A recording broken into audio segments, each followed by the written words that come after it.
Hi, welcome back. I am working on the next signature for the album I'm creating for Scrap and Create.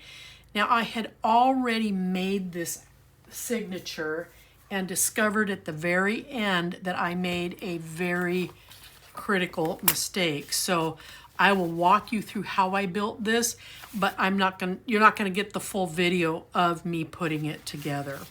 And maybe some of you don't mind. All right, so when I put my signatures in my albums, I generally come right to the edge of this page and I make sure that I'm centered. And so I did that, and when I turned it around, I noticed that this edge was in this gusset. Now I'm working with a hinge system that I'm very unfamiliar with and thought that I could just come right up to the edge and it wouldn't matter, but it does matter because when I go to turn this page, I want it to bend and turn freely, but when it is turning into this gusset, it's already binding up. So I had to take apart the left side so that I could trim this edge down by 1/4 of an inch so that it would fit in the album. So when you go to do this, please keep that in mind. So when I give you a measurement that's going to go across here, it may not make sense to you as to why I'm leaving 5/8, or excuse me, 5/8, why I'm leaving 1/4 of an inch at the end of this page rather than covering the whole page. So to get you started on this, from the 12 by 12, I used this piece, and this base piece measures 7 3/4 of an inch across, and the page is sitting at 8 inches. So I needed to come in 1/4 of an inch. And then I created a pocket, and I took from the scraps this beautiful piece, and I am using a die that I actually have to cut a separate strip from so it gets taped or glued onto the main piece for the pocket. So I will only be providing you the measurements for the pocket itself, and this one is 2 inches, because if you're not using a die, then you just need to worry about the total width here of the pocket. But if you're using a die or if you're using a punch, whatever size it is, you know you're going to be adding that on. That's going to have a dramatic effect as to how big this piece here is, because you're going to cut this to fit whatever you're putting over here, if you're putting anything at all. And so my measurements for this piece are irrelevant because it fits what I've put together. So when you make the pocket, whatever you've done over here, then you're going to come in and measure accordingly so that you can cut the right width on this piece. I hope that makes sense.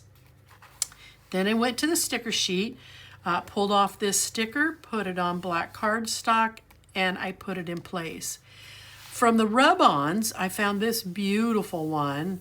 You could probably actually, I've never done that. I've never written on a rub-on, but maybe you could come in right in here and put some dates and information. From the 8 by 8 collection, I picked this green gingham, and then I rub-ons again. This one is 1 in a million, and this one is easy peasy summer breezy, and it leaves you great room to journal, to tell a story, or to put a photo. Now, this album I think would be great for a family reunion of sorts, if you will, because those take place usually in the summer. You're out in the sun, you're at a big picnic, and you've taken tons of photos. This gives you a place to put them to remember it by. Now, the flaps here are the same measurements for the left and the right, and they are at 4 5/8, and then you're going to score it at 1/2 inch. That's on both of these flaps.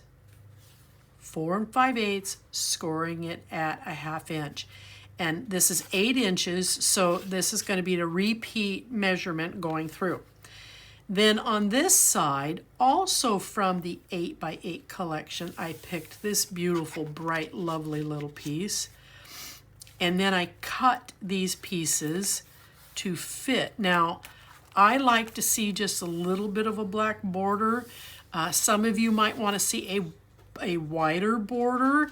That's entirely up to you. And some of you might want to cover it all the way to the edge. So I will always tell you cut to fit. Cut it to fit the way you want it to look.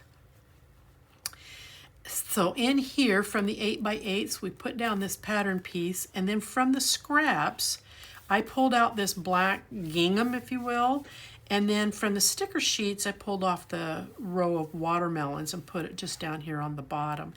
Now, these little pockets cut in at 1 5/8, and they go from edge to edge, not beyond, because then you're interfering with your gusset. And then you have a nice little pocket over here to put some items, and you still have room to put a photo. Now, on your outer flaps, your right side flap is going to measure at 5 1/2 inches, and then you're going to score it at a 1/2, and then you're going to score it at 5/8. We need that gusset so that we can fold this over and it will absorb the height that you just built up here. So on this side, using 12 by 12 papers, oh, let me stop. Before you put papers on this side or this side, actually it's this piece. However you want to attach your magnets, now is the time to do it. So I have a magnet that's right here, and it is on this outside. I can feel it, it's right here. So when this closes, the magnet's right there. So set your magnets before you start putting any paper.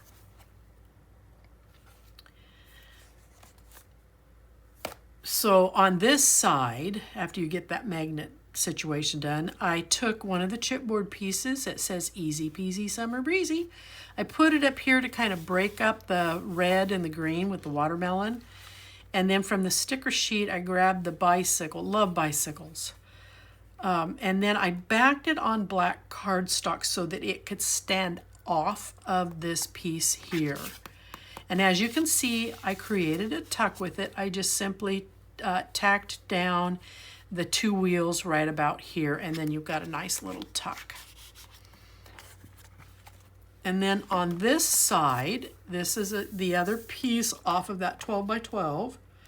Using one of the photos frames, and I've tacked it down on this side and this end so that you can come in from the outside, set in your photo. Once you get your photo set, then just simply tack down this corner.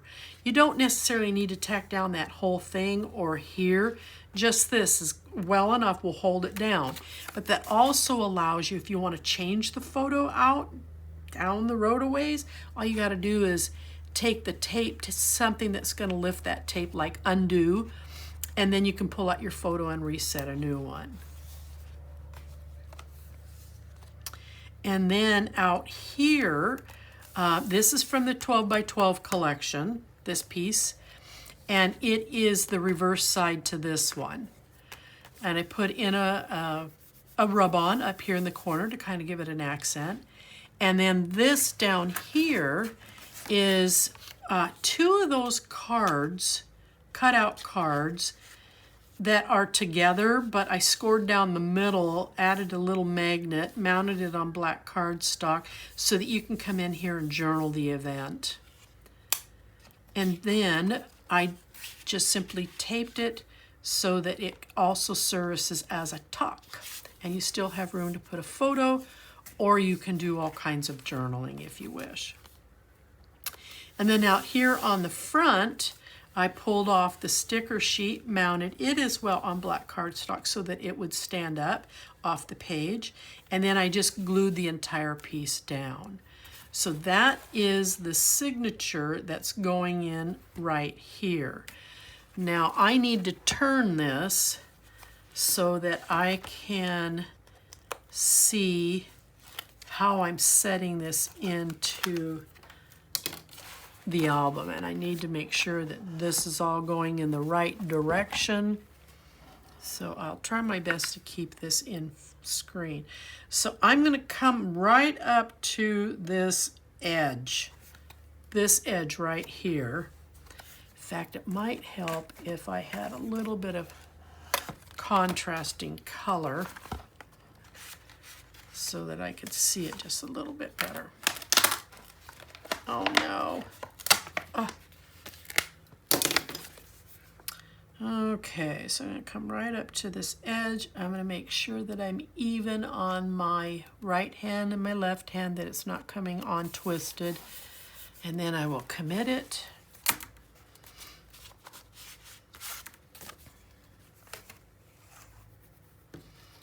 And then we'll go in there and take the rest of the tape off. And see, now that's going to turn over a whole lot better. Okay.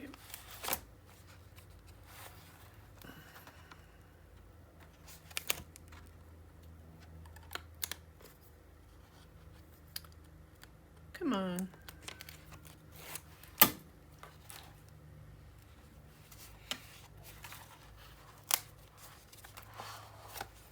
just going to kind of tweak that just a little bit so I can get in here and get to this.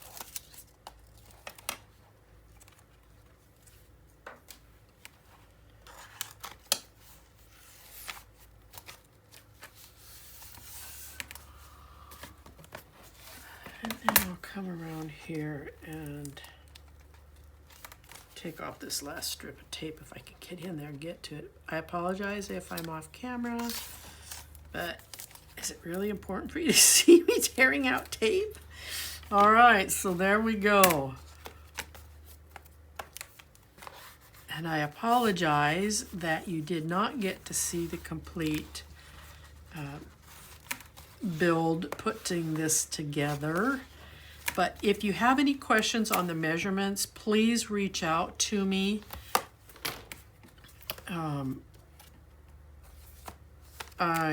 Like I said, I'm a little bit disappointed that I didn't. I thought I could get away with it, and I have to treat this the same as if I'm using my own hinge system. So there we go. I am going to create a pull-out for the pocket that's right here, but I will show you that in the next video. So I will see you then. Bye-bye.